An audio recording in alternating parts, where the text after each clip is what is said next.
to Shayaan. Shayaan, what sort of problems are you facing when it comes to e-commerce? How do you think that banks or the financial industry or the regulator from the financial side should be helping you to scale? Because initially in the morning we heard that e-commerce is again the magic pill that will transform Pakistan. So you need help. What sort of help do you need?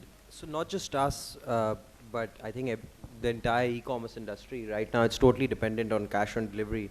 About 80% is still around doing cash on delivery, and the challenges are pretty much clear forward, as Muneeb shared and others even shared, that we can't expect customers to be committed to a transaction every time, and that's why we have returns, and that adds up to our cost. So a solution that we require is, I think we have a pretty decent IBFT network, and over the years we've seen people use that quite often.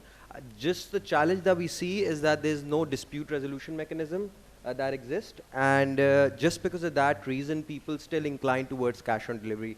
The real reason why we still see cash as the prominent payment method is only to do with trust. People want to utilize that because they want to touch and feel their products before they pay for it, because the only fear that they have is that they just don't know what's going to end up at their doorstep. So once that risk is mitigated, then you would see them transact with you through prepayments. We right now are the only e-commerce store which does more than 50% of the orders while taking payments as prepayments. And the only reason we're able to do that is because most of the customers are returning customers. New customers do not want to do that.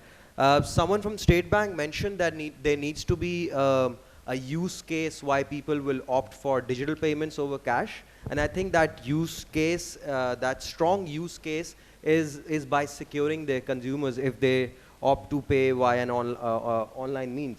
And that could be by having a dispute resolution mechanism.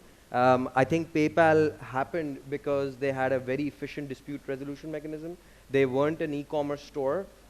Even till date, they don't sell any services, but the reason why they're there is because they've been good at what they do, and that's payments. So, and that's missing with the local wallets that we have.